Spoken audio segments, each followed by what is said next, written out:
What are we doing? Are we live? We're live. Guys, good morning. Good morning, Jennifer Lacey. How are you doing today? I'm doing good. It's a beautiful day outside, so it's always good when there's no clouds. Is it like cold up there? What's the weather like? It's like 60, 57, 60. It's not bad for like the morning. Like it's like a good brisk. I mean, in Texas, it's like it could be 80, it could be 60, but no, it's good. It's a good, cool morning. Okay, all right. I'm loving this weather because you know why? Tell me why. Because I don't have to spend any money. Like I don't have the heat on. I don't have the that's AC true. on. Yeah, because you're kind of cheap. So it's like I bet you love it. Not kind of, sister. I am absolutely. Oh, look! We got already. Hoot. Open up the gates. Let us in. Oh yeah, look, here we go. We got troublemakers in the house. Jamie, what's up, girl? She's out there making a new job. I heard. Yes. Is it just because she's awesome? I mean, yeah, and she's getting to do stuff that she's like rock star at, and so it's exactly. I mean, again, I'm excited for what she's going to get to do. Oh man, she's amazing. Look at this. Yes, Adam, I agree 100%, my brother. It is fishnet weather. Pete Sepatella with Zep's Gear saying good morning. You got to go to his website. He just launched like gear, like merch. That's that fancy word, right? Some merch. He's got a super awesome logo. It's like a big giant gorilla. Nice. I gotta get there. I haven't ordered my stuff yet, but I am gonna order the stuff. Anyway, go check him out. And then look, Jamie's like, "Oh my God, you guys!" She's one of those. It's like, no more. Yes, tell me more. No more. Well, you know how we do it. Yes. And you know what, Jen? I don't know if I told you this, but I'm running a little experiment right now. Okay, tell me more. So the experiment is Instagram Live. Like I don't normally do like Instagram. Like Instagram is like the social media platform that I kind of neglect the most. Okay. And I said, what can I do that's like super easy? So I got my phone running Instagram Live. So it's kind of like a no BS behind the scenes kind of. I see you. We'll see if they don't kick me off. But what is this? Is this what we're talking about today, Jen? Already, you just jumping right in. We're not even giving love to all these people that are jumping on here. You're already just jumping right into the topic. Oh man. Can y'all tell that there's a little discomfort? I really am excited. I'm excited because we get to talk just as much about you as me today. We both have some good stories. No, because Instagram is saying, no, we want to hear all about Jen. Like I'd show it to you, but I think the focus was on me last time. So I think this one we're trying to balance it out a little bit. Oh, okay. So let's give some love to folks. If you're out there in the Omniverse, drop a chat, drop a comment. Let us know that you're there. And Jen's got some like rules of engagement to help us. So some of you look like I see one name at least that I've not seen before. Maybe you've been here, maybe you haven't. Maybe you've just been sitting in the background and paying attention and listening, but you haven't engaged and actually like used your fingers and typed. So if this is the first time either that you've ever been on or that you've been in the background, but now you're like, you know what, I'm comfortable, then we ask you to, in the chat, drop a blue heart.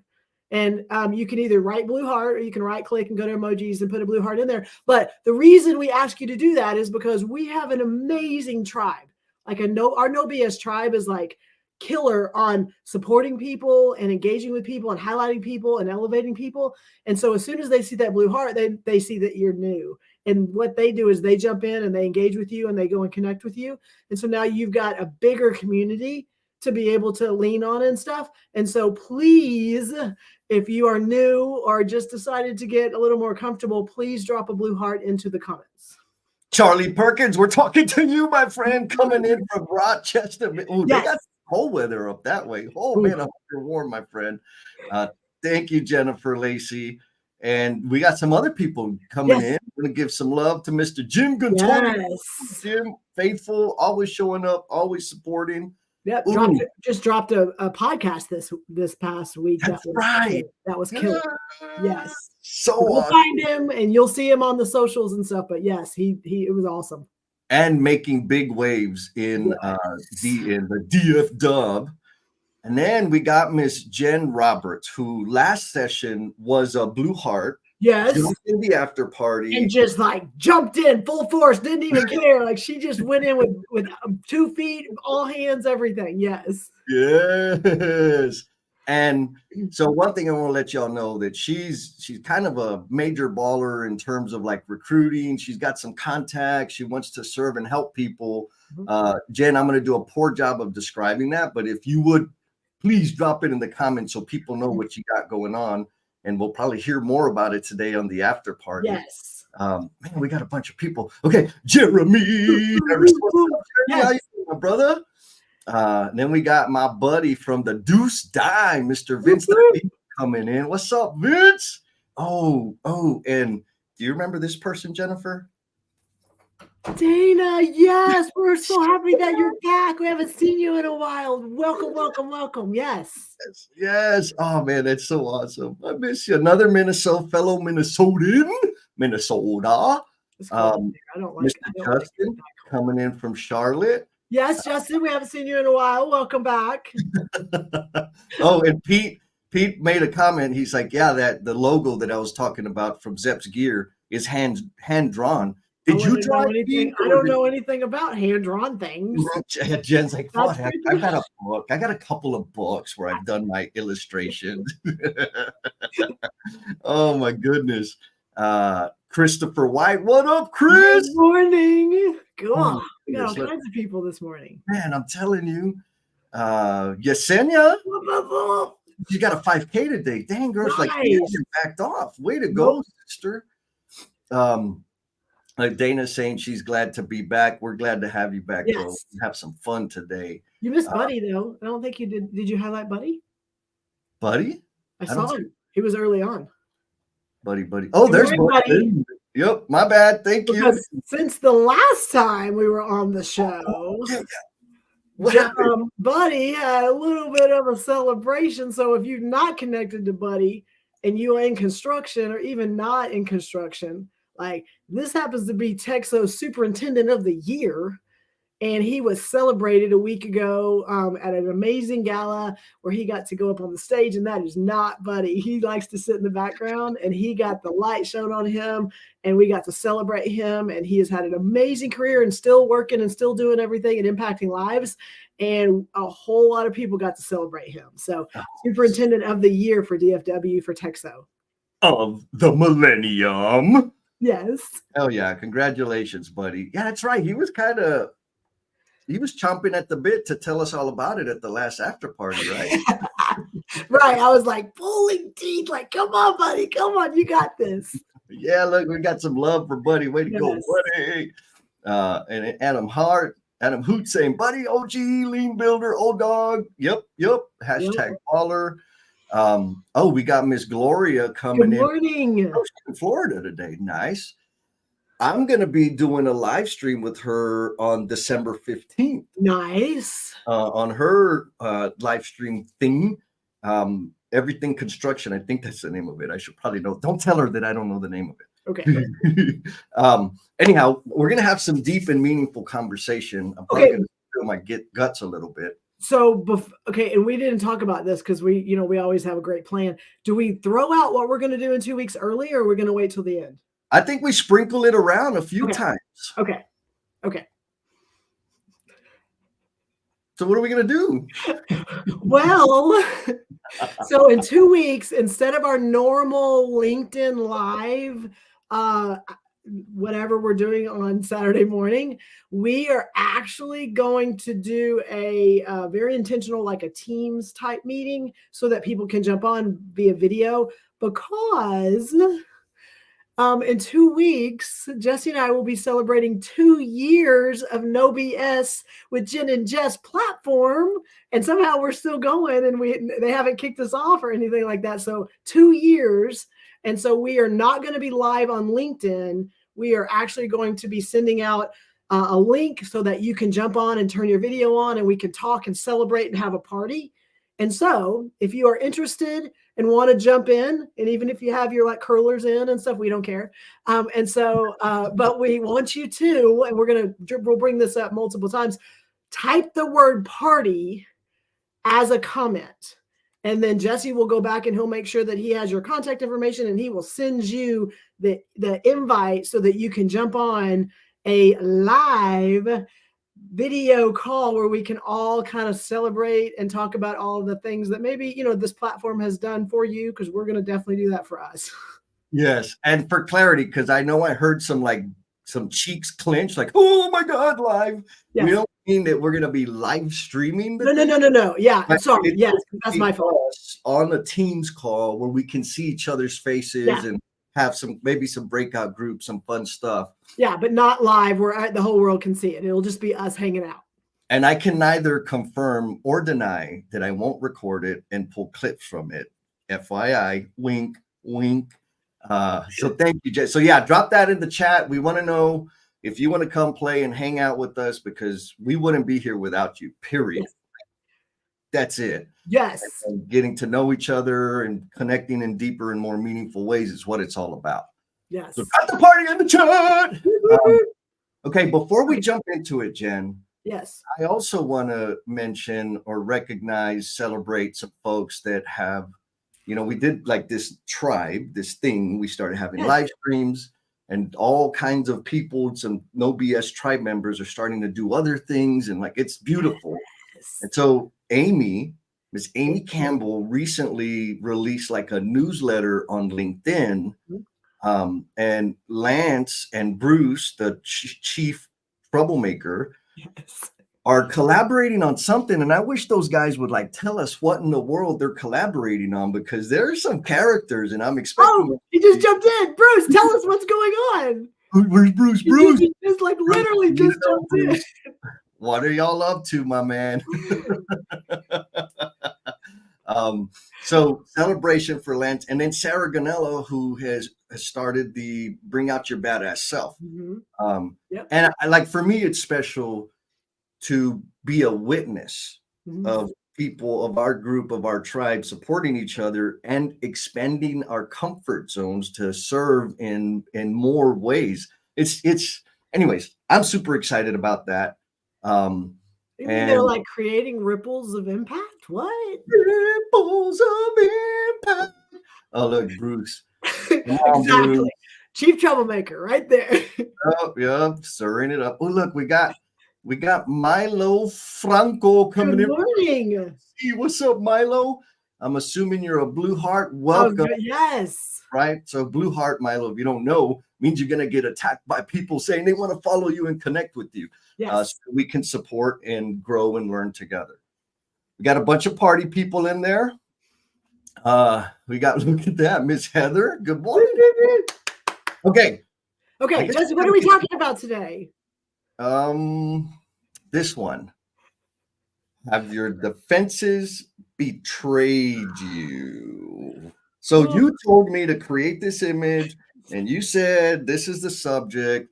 And I said, yes, ma'am. And I still don't understand, like, what's the deal here? Okay, first of all, BS. Let's start with that. We don't do BS on here. And so, of course, where most of our topics start is in the after party. So again, when we finish today, make sure you jump on the after party. But most of those conversations allow our tribe members to talk, and we get to collaborate and, share and things like that. And so this topic, along with some stuff you and I had talked about separately, is how many times most of us are, high-performing people out there doing some pretty amazing things. And when we are in spaces like that, where we're out there just performing, we forget, and maybe we intentionally do really good job staying in control. And so, and again, we kind of have to be able to do some of the things we're doing. We have to be able to have a focus and a strategy and a mission and a purpose. And we have to be able to make sure we're moving towards our goals and things like that. We're really good at some of those things. But when we live in that space so much, I think we are not aware, maybe, that we are not allowing other things that are important to also be part of that journey. And the examples for us when we were talking is I like control. And sometimes just because I like control doesn't mean I need to be in control.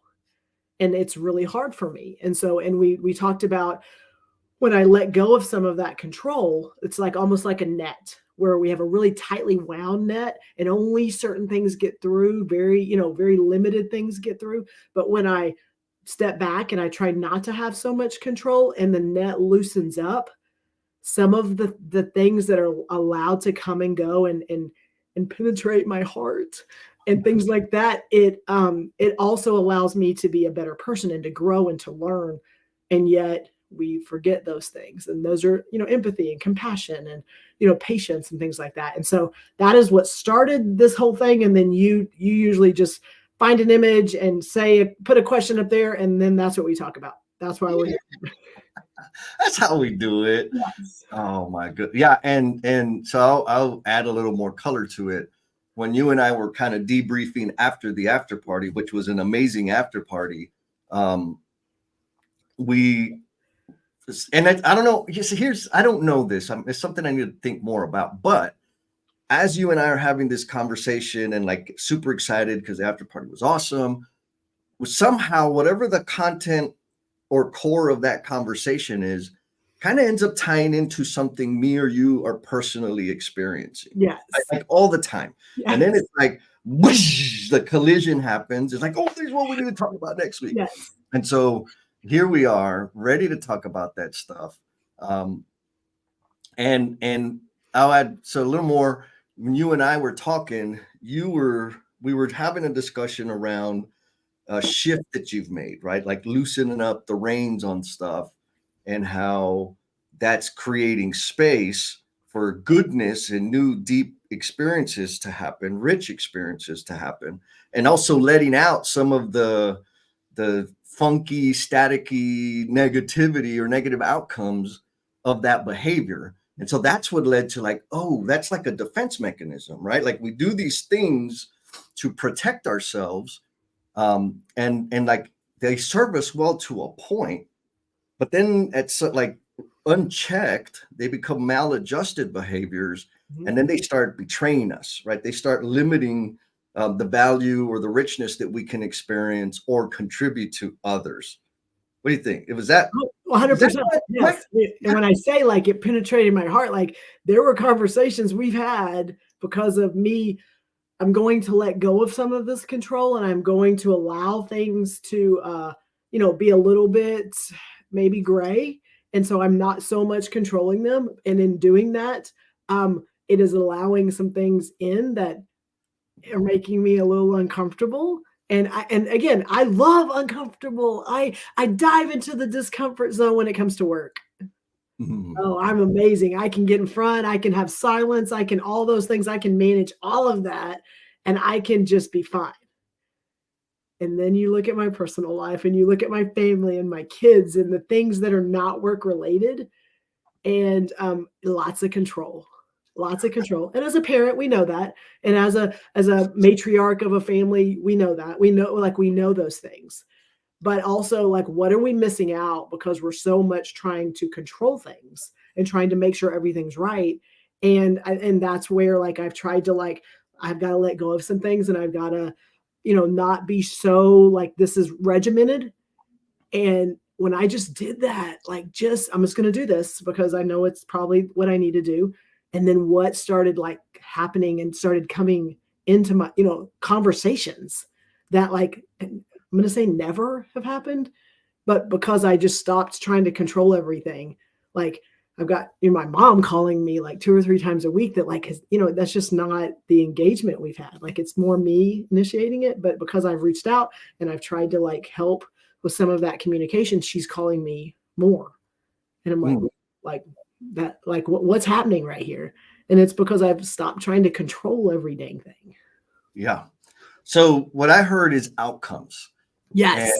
And I want to go deeper into what was the like, but what then, now, because outcomes are kind of, it's cool, but what does it feel like? Where were you at? How did you get there? Not just you. How did I and how did we, the No BS tribe? I mean, Bruce already said his defenses have definitely betrayed him big time. And so that's kind of what we want to explore here today. And also, there's probably other people that have the same experience you just described. People like Kirby. Good morning, Kirby. She's here. She is the master on releasing control and letting go of all the minute details. Maybe not. What's up, Kirby? Glad that you're here. So I want to pose this question to the tribe. And as we have this conversation, I'm super eager to see what it is they're dealing with and how we can help each other. Because, folks, you already know we're super supportive. People are going to jump in. I see in the comments, Heather already reached out to Milo. It's like, bro, I'm in OKC. Let's hook up. And that's how we roll here. So the question is this: what's making you trip over yourself? Right? Like, what are the things that the behaviors, the thinking that you have in place that are no longer serving you and creating like less than amazing outcomes? And so I guess I'll start first. Should I start first, Jen? Yes. I love that idea. I'm so surprised that you jumped on that. When I think about this, and I've talked about this before, and it's perfect, right? Because the holidays are here, or actually, because my birthday is Monday. Yes. Right. And so birthday, Thanksgiving, birthday, Christmas, New Year's, right? That's for me this season it takes a lot of damn energy out of me. Like it sucks the life out of me. And it's not because, any major traumatic events. It's really just because hanging around with people on these days, there's like this expectation to be extra merry and extra joyful and all that we'll talk about my birthday. If it's my birthday and you ask me what I want to do, the straight up truth is I want to be alone in my cave, wearing whatever I want to wear, doing whatever I want to do, eating pizza and nachos and letting that just fall all over my chest, pass out from a food coma, and then wake up whenever. That's what I want to do, right? Like for real? Yeah. That's what I want to do. Now, but then people are like, but it's your birthday and we want to celebrate you. Like, what do you want to do for your birthday? Play, like rewind, play. Well, for real, what do you want to do? Rewind, play. That's what I want to do. And so then there's this thing of like I start feeling guilty because I'm rejecting people, right? That's what they're feeling. They're experiencing rejection. And, when I think back about when that started, like me of like severing the excitement and connection to celebrating my birthday or holidays, it happened when I was 15. I think I was 15, maybe 16. I was working at Kentucky Fried Chicken. It was my birthday and I had a shift and nobody, and I had this huge expectation of people to come and like surprise me at work. Nobody did. Not even the people I like, nothing, nobody. And I remember just this cloud of like, man, what did I do? Did I let everybody down? Did I piss everybody off? Do they not like me anymore? And so that's what triggered the defense mechanism, right? Like, let me sever my appreciation or excitement or expectation around being celebrated for my birthday, or, this is connected to holidays too, so that I don't get hurt again. Well, that's fine, except that now, because that's a defense mechanism I've put into place, like it's been ingrained into my instincts. Now I'm hurting the people I care about because of this thing that I put into place to protect my feelers. What do you think about that, Jen? 100%. And so, Jesse, I thank you very much for sharing. Appreciate that. And so, what are some like examples? And you did talk about like the Kentucky Fried Chicken is what started it. And then you and I talk a lot about just things that have happened, like why the holidays are not. I mean, you're like, your Grinch suit is your favorite outfit for the holidays. Like we know that. And so, but what how have you made an intentional shift or change in how you've responded to someone that has asked you about your birthday or what can we do, or hey, I want to do something with you? Yeah. So a couple things. I'll talk about the birthday and then maybe the holidays. So birthday, and actually it was my friends, dear friends, Louis and Mara, who helped me understand. Like, we had gone to dinner one day. This was maybe 8 or 9 years ago. And it was my birthday. Like, it was on my date of birth, but I didn't say anything. Like, they're like, it just kind of like, hey, let's go down. I was like, hey man, they're awesome. Like, yeah, let's go to dinner. Not a big deal. And at dinner, the waitress, she, checked my ID. I was still drinking at the time. She's like, oh, it's your birthday. Happy birthday. And I'm like, oh, shut your mouth, right? And then Louis and Mata were like, Jesse, what the hell? Like, what's wrong with you? I'm like, well, I got issues. And we ended up having a conversation of like, dude, like, the thing is people want to celebrate you, and you're stealing them of the privilege of celebrating you. Like, you need to do better. I'm like, ugh, okay. So I did. So one thing that I started doing was like, okay, like, I know my mom's going to want to do something. And so I'm going to go eat tamales and barbacoa tomorrow at mom's house. And I used to be very guarded about sharing my birthday, like telling people when my birthday was. Now it doesn't matter. Like, it's my birthday, December 11th, is my birthday every year. Don't ask me how old I am because I forget frequently. Like, don't ask him what he was doing last year on his birthday, because yeah, last year I was at the marathon. And so I started doing things to celebrate, like doing kind of celebratory things or fun things or new experiences in depth, like deep personal connection with people around my birthday. So it's not like it's my birthday week and it's just like, okay, well, I'll do something so that I'm around people that I care about and that care about me, or I'll do something that's going to be extra memorable so that I can talk to people, because people will, what'd you do for your birthday? And I want to hit rewind and hit play of me stuffing my face with nachos and Little Caesars pizza. But that's like not acceptable. And so when I can say, well, like, I'm going this week, I'm headed to California and I'm going to connect with Lynn and I'm going to connect with Lance and I'm going to connect with Nick and I'm going to hang out with people. And so later I was like, what'd you do on your birthday? Well, I was in California. Even though it's not the same thing, it's a measure that I've put in place so that I'm not so crabby and ugly and make people feel as if I don't want anything to do with them. Okay, so thank you. And another question, which could, lead into some more conversations. Do we feel that by sharing we have a celebration, we're self-serving? I'll answer that by saying I judge people. Okay. Like, what for people, and this is just the truth. I judge men who have to schedule time off for their vacation, and it's for their birthday, and for it's birthday week. Like, I'm like, bro, you're not 10 anymore. You're not 8 anymore. Like, what? Get to work. We got stuff to do. Now, I understand that comes from some of my conditioning. So for me, I do judge people that make a big deal about birthday.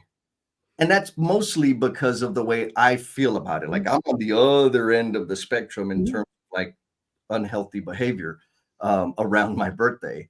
And so I don't know if how people feel about it. I just know that I judge people for it. How's that? No, and I agree. And like, my engagement with people, I'm the one that I've interacted with them, I've hung out with them, and then the next day they realize yesterday was my birthday and they're mad. And they're mad because and it wasn't, I'm just like, ooh, I'm going to be secretive like Jesse. I'm like, literally, it's just, I'm hanging out and I'm not just going, ooh, are they going to remember? Are they going to know? But then they're just like, Jennifer, why the heck didn't say anything? Because we would have loved to celebrate you. Like, that's a different concept for me, because me, I love celebrating people. And so I don't know why it's so weird for me to want to shine a light and celebrate and just make people's lives so much better by like letting them know, hey, someone cares about you, someone sees you, you matter. And yet I'm not willing to go, hey, like today's the day to celebrate me. I mean, we've talked through this shot, dancing in the light and all these things. And like, why is that? Why is it so hard to do one thing and yet we struggle with the other? Yeah, I'm just going to attack you on this one. Well, I mean, I'm used to that. That's not a we thing. That's a you thing. Okay, I don't think I'm the only person. No, but you're the only one up here on screen with me, sister.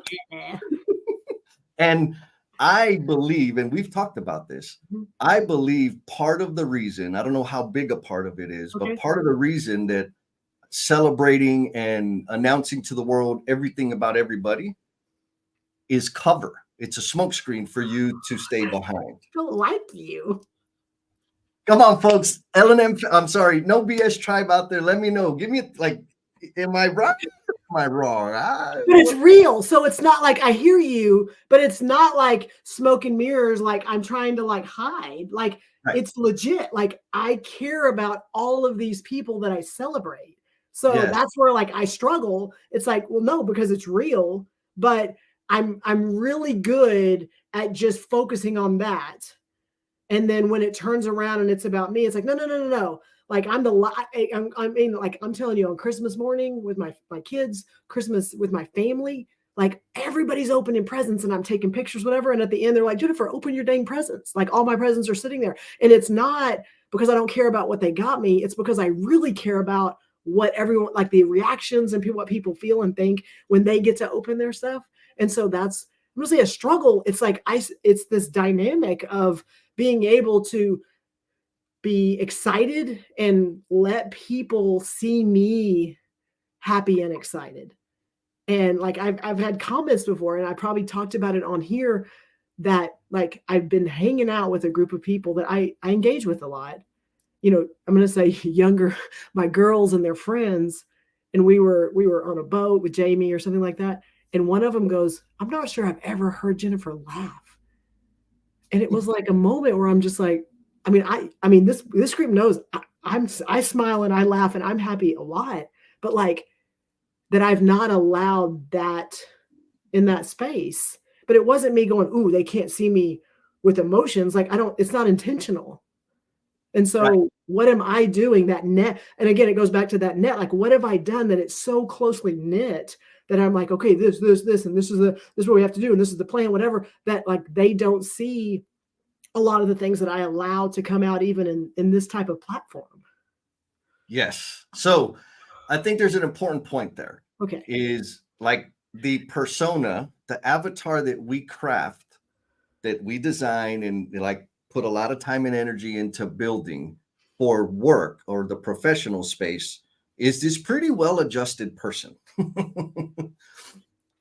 That son of a gun does not exist in the home life. And I think that's true for a lot of us, right? Like, because that the energy and effort. Now, the conversation about why, that's a whole totally different thing. Mm-hmm. But I believe that's a large part of it.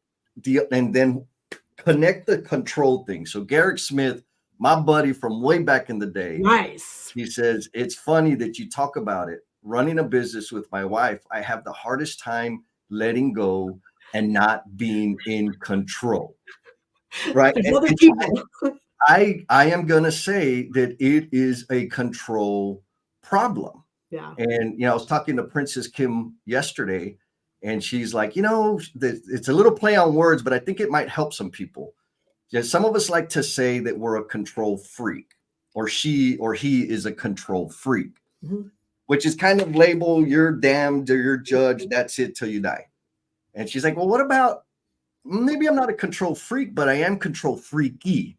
Okay. Like I have a tendency to lean towards a need of control, imposing, And I have a lot of thoughts about that, which we'll probably get into. Now, Heather says, wow, I've been thinking about this myself.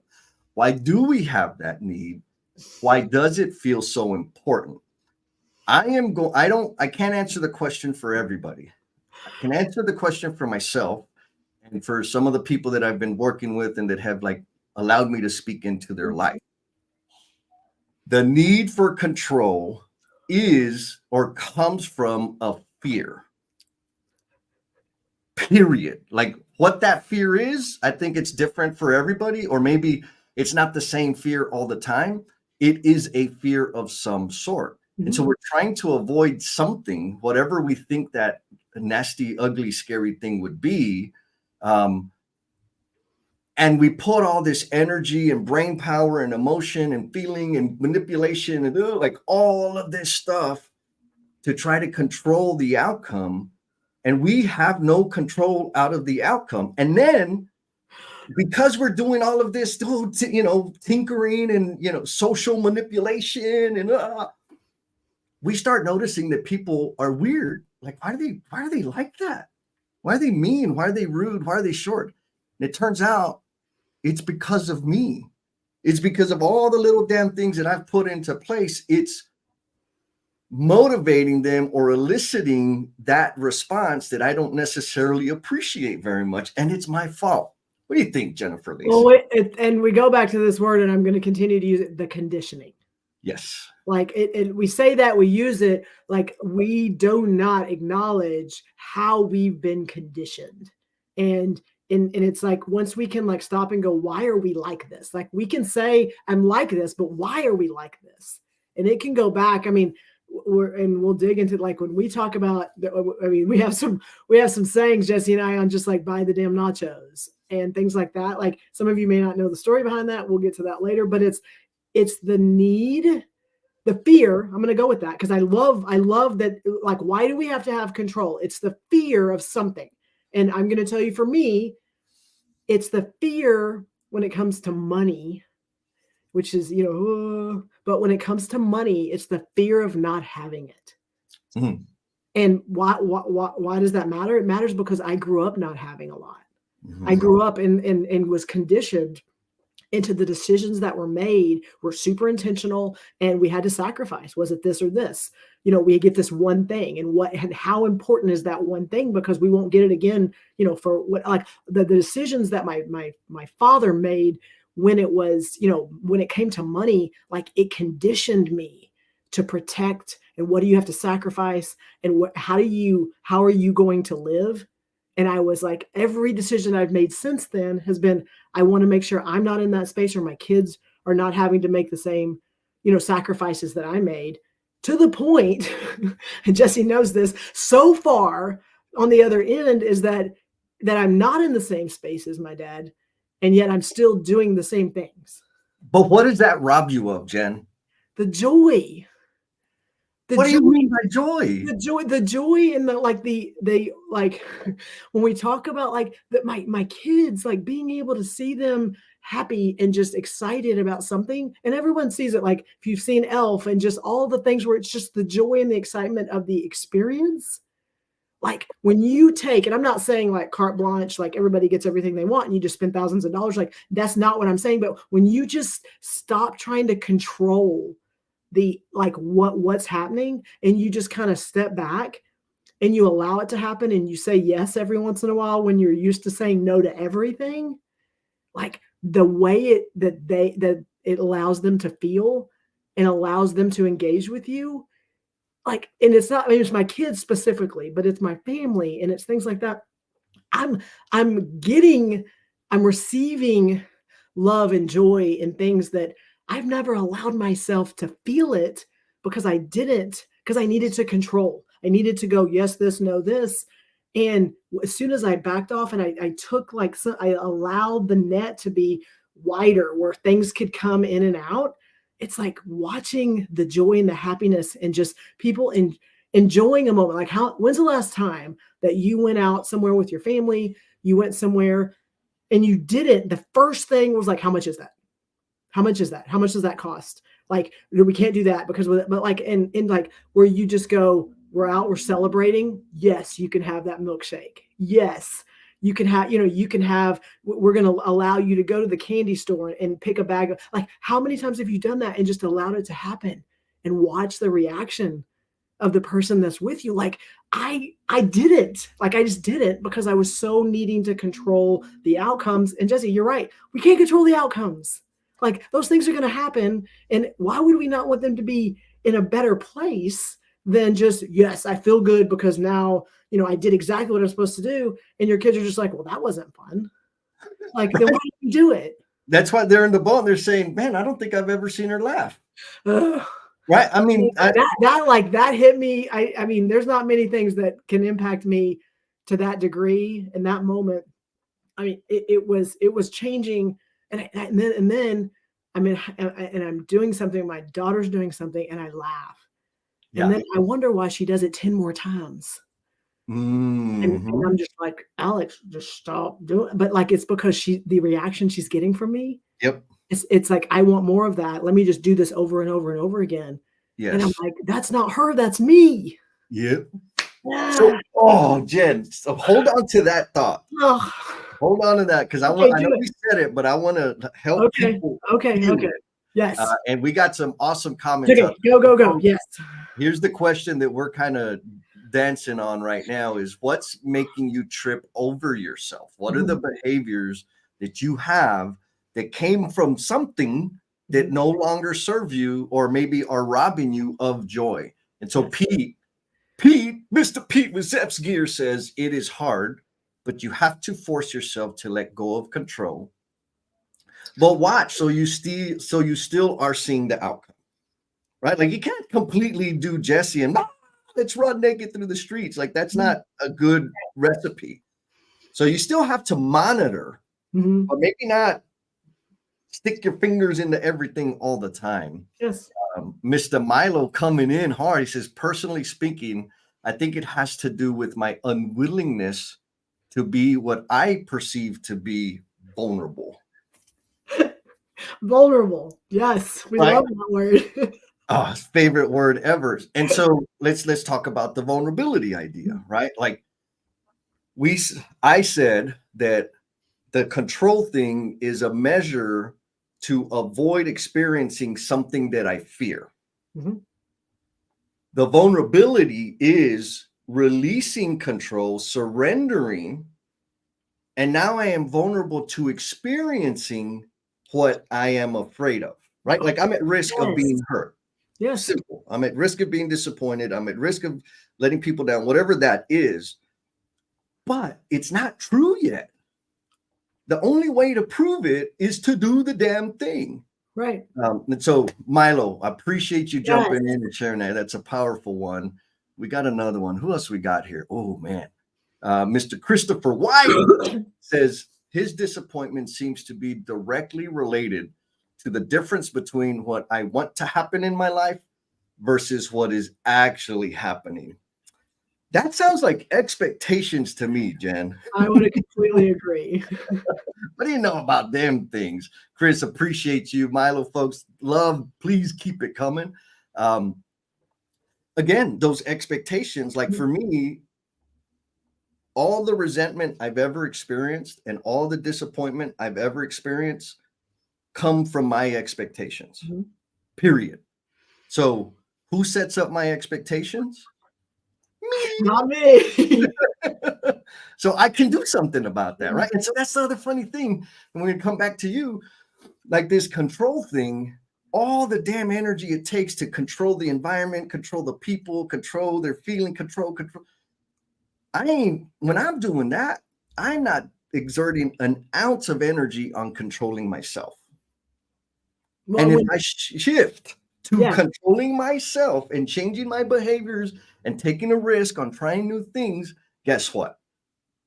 It's freaking magic. Right? I mean, and I'm going to ask this, and it'll come back to me. But when we focus so much on control, how much do we allow in? Say more. I don't think I understand what you're talking about. I mean, when we're in a place of, of controlling outcomes, because we, obviously have realized that we have all the control and we can control everything that happens. Like when we're doing that, when we're making those decisions to exert control in a situation, like what are we allowing inside it? What are we allowing in? Like, what reciprocal conversation, what reciprocal feelings, what reciprocal, interactions are we allowing when we are trying so hard to be in control? We're suffocating. right? We're suffocating the joy, back to the joy. And so, like, again, back to you, when we were talking about it, that's where the idea of the net came from, because like the way you described, or the way we were having the conversation about your experience, was you had such a tight net around your work life and hard lines between work and home and your kids and finance and and your mom and like all of these things. And over the past couple of years, which I don't know if anybody knows this, but we're going to be celebrating 2 years of no BS. And drop party in the chat. If you just popped in, drop the word party in the chat, because we're going to have a 2-year anniversary celebration. If you put party in the chat, we're going to send you a link so you can have a Teams conversation and get to meet everybody and hear everybody's voices and all that good stuff. Yes. So back to the point. You had this net. And as you started loosening control, so tell me, is this the pace at which you loosened control? Yeah, and then it goes back together, and then it comes back. And then a little, right? Like, so as you started loosening control, see those little spaces there? The like negative resentment, all that kind of stuff starts seeping out, and also leave space for really great stuff to come in. That's the thing. Like when we're in control, like controlling the things externally.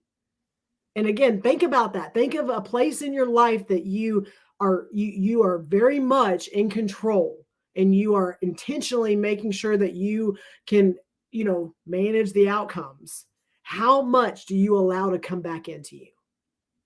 Because I'm like literally, as we're talking, thinking about it, I don't know of a time that when I have exerted control, I've allowed something to come in.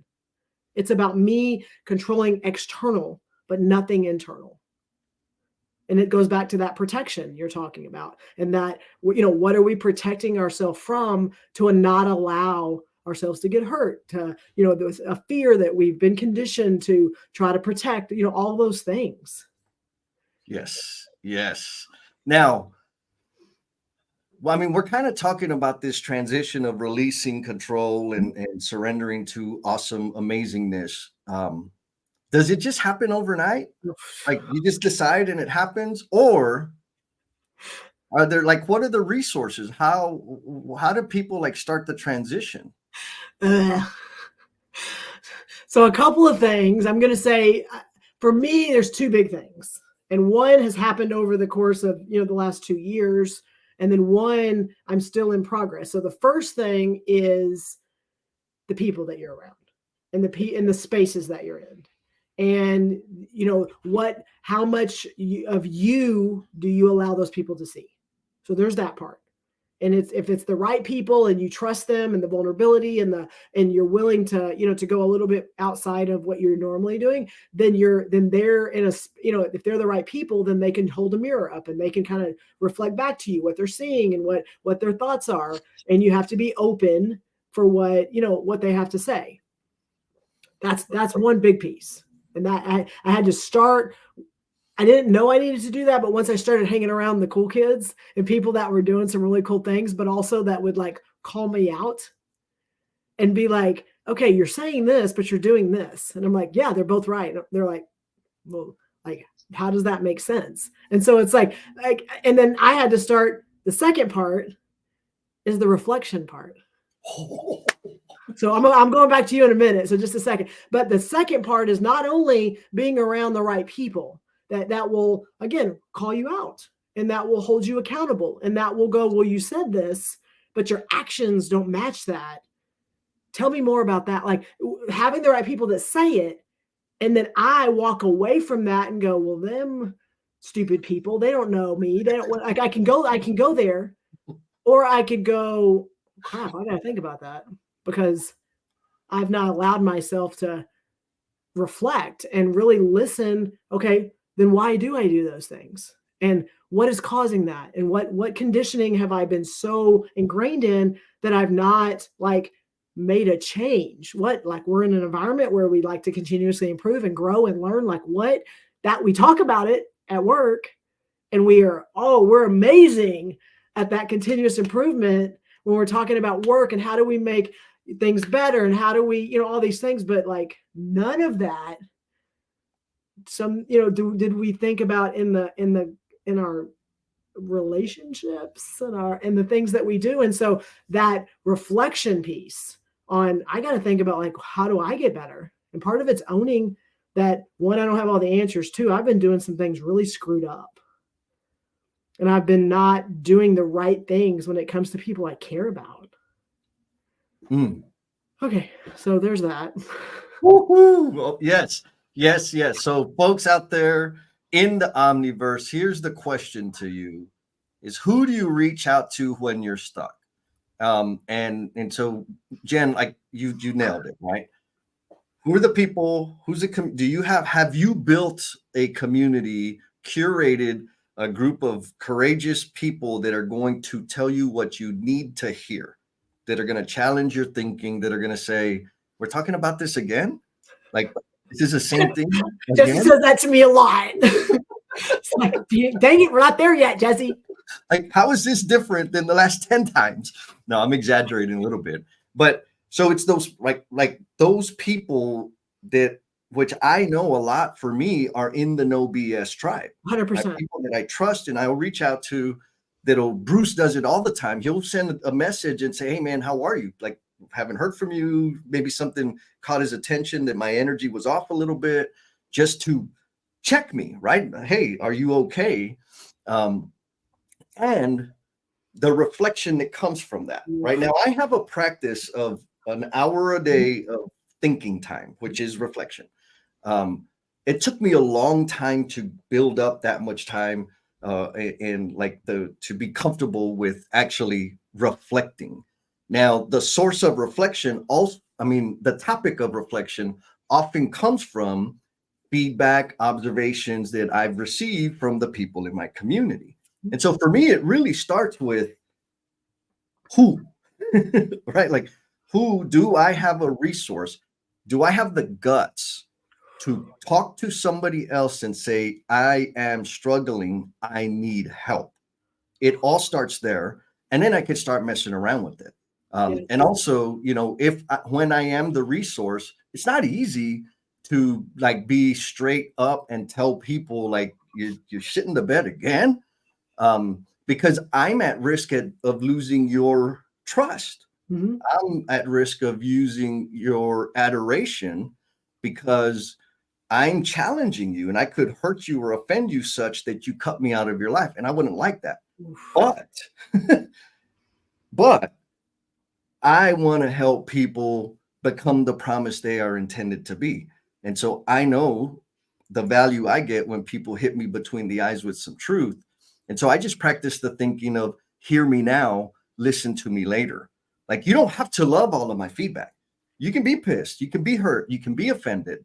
But I know that at some point in the future, it's going to seep in and I will have contributed some meaningful value to you. But that's not easy. What do you think, Jen? Well, and I want to ask you another question, because again, we're talking kind of some personal relationship type space right now, but how much of that thinking has also been applied to your work and to your business, on how you show up and how you talk to people and how you, what kind of work you do, how you support people, and that just like your business makes you money, but you've also, in our conversations, realized that there's some people that are just not going to jive with you. Yes. And so you have those real, like, you've applied that to, I'm not going to just be this way in my relationships and in my community, but also when I'm going out to procure work, like, I've also got it. Can you tell us more about that? Like cutting people off? Yeah, or just like, hey, this is what I do. This is how I show up. Yeah. And this may work for you or it may not work for you. Yeah. So no, beautiful. So again, that ties back to like releasing control and surrendering to what is true. Right. I believe, here we go. We're going to get a little nutty, because this is what I've been thinking about the past few days. And I know I have weeks and weeks more to think about it. But I believe for me to impose control on something is to contradict what is natural. Does that make sense? Tell me more. And so quick example, what's natural? If I plant a seed of whatever tree, bush, whatever, it will grow. Mhm. And it will not just grow one thing. The fruit of whatever that seed is will be multiples upon multiples upon multiples. Now, that just happens naturally. I don't have to do anything to make that happen. That happens all the time. But when I go and grab a pecan or a pine or whatever, and I plant it in a little pot and I do all the crap, you know how many times I've tried that and it died? So that's me imposing, in my head, that's me imposing control on a natural thing. And because of my control, my disruption of whatever that flow is, it kills what is naturally possible. Oh, so you just step in and you think, I got this. I'm going to go in and I'm going to make this better. When really, if you would just allow the progression to happen naturally, organically, you got it, right? Yeah. And the outcome of that will exceed any idea or expectation or plan that I have for generations to come, kind of like trees do, right? Okay, now let's come back to reality. The amount of energy I have to put into behaving myself professionally, having an executive presence, and all of that stuff short circuits what is natural to me. Mm-hmm. So what's natural to me? To say what I have to say, to be fun, to be high energy, to be goofy, to get philosophical and deep, and like all of it. And so if I just present myself naturally, meaning not covering it or short-circuiting it with my insecurities and my evil wanton aspirations, what happens is, because I'm being, as I guess the word would be, authentic, it helps people it attracts the people that like whatever the hell this is, and it repels the people that don't. And that is okay. Like, I still love you. And so I guess the point, maybe summary, is because I am working or allowing myself, surrendering to what is natural to me, the outcomes of that are 10, 20, 30 times greater than what they used to be when I spent all the damn energy in trying to contort myself into what I think people want me to be, or what I think is going to yield me the most revenue, the most leads, like et cetera, et cetera. If I just get out of the damn way, things turn out to be way, way freaking better. So what I heard was you have realized, I'm not going to sacrifice myself. And if I don't sacrifice myself, there's rooms I may not be invited to. And that's okay. That's exactly right. Yes, there are plenty of rooms I don't get invited to. And that's okay, because I don't need to be there. Right. And it leaves the space for me to be in the rooms where I can best serve others. Oh, so, and that, I think that point is so important to see, because how many people, and I'm going to tell you, I can own it, that before I've kind of figured out me and who I am and what my impact could be, how many times do we make a decision, or we have a conversation, or we're willing to sacrifice something that's us to just be able to be in a room? Like, just, I mean, like that's big. Yes. Yes. And so it's big, right? We sacrifice just so we can be with at the cool table, because we wanted to be at the cool table because there was some anticipation of some awesome something or other. But how do you feel after you spent the night at that cool table? Oof. How much impact did you have in that room?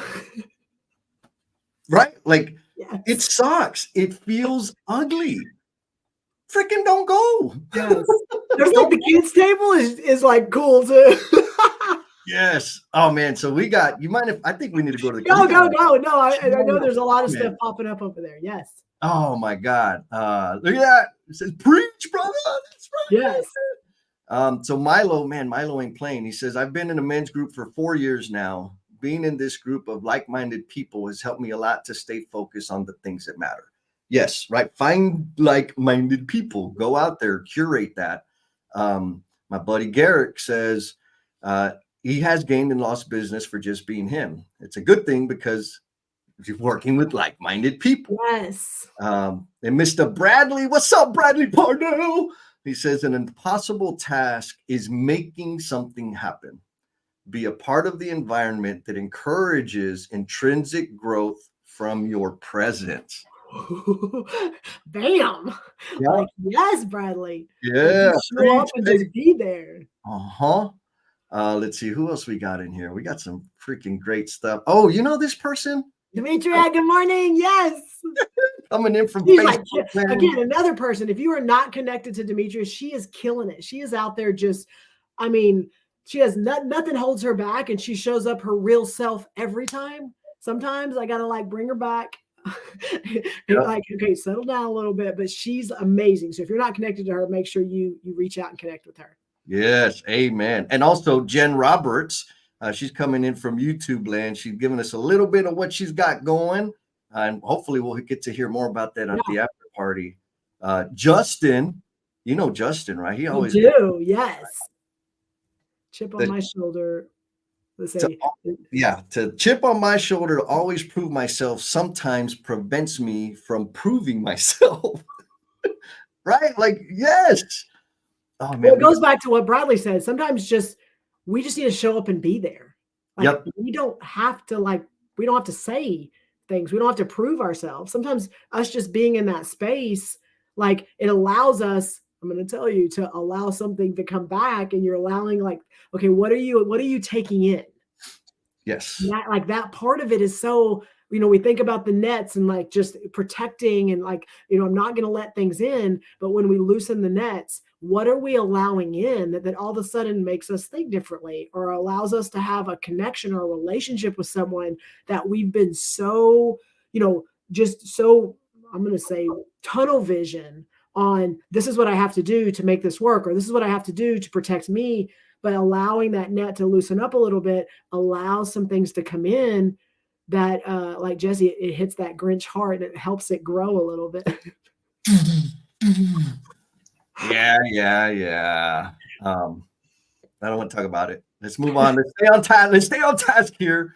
Heather Armandi says, my controls show up in my need for things to be my way with my loved one. In the moment, it feels imperative that it be a certain way. I don't know anything about that.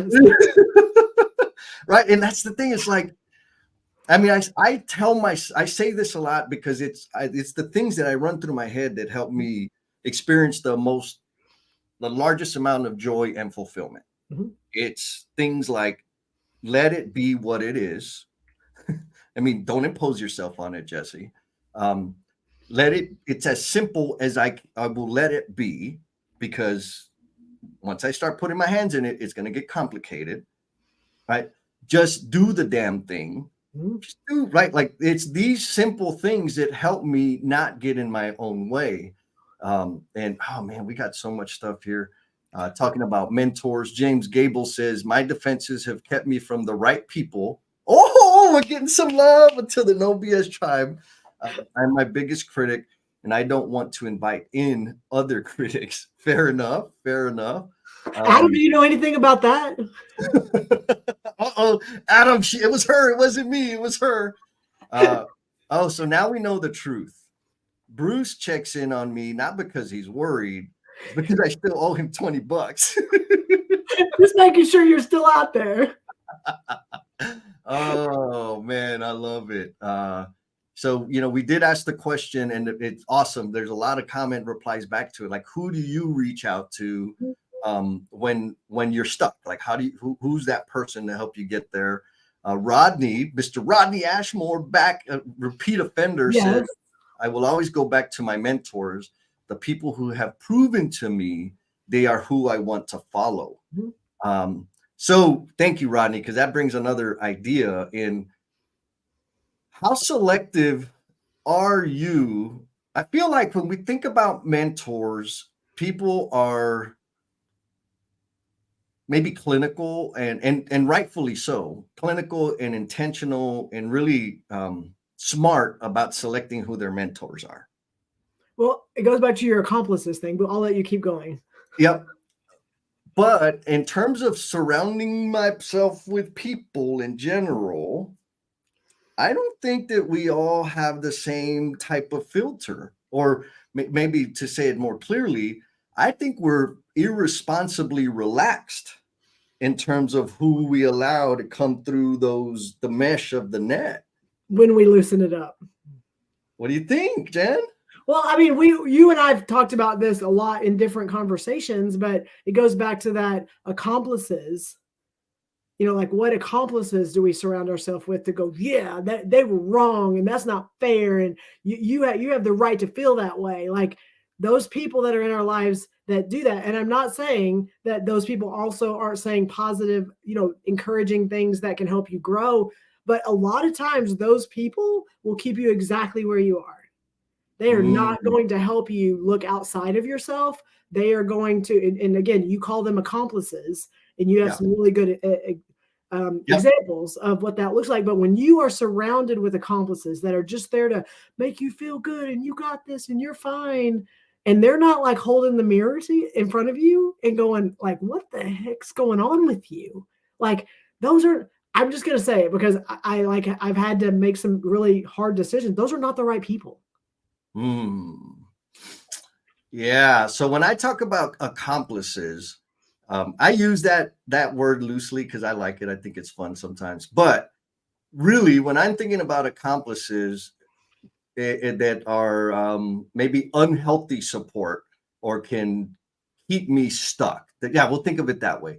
Accomplices that'll keep me stuck. These are the people that I talk to when I'm breaking up with my ex or breaking up with somebody. And I know what they're going to tell me is like, she's just wrong. If she can't love you at your worst, how does she don't deserve you at your best? And like, they just feed at how awesome you are and how strong and powerful you are and how people just don't know and they don't deserve you. Like, I don't need that, right? Like maybe to feed my ego, but that doesn't help me grow. No.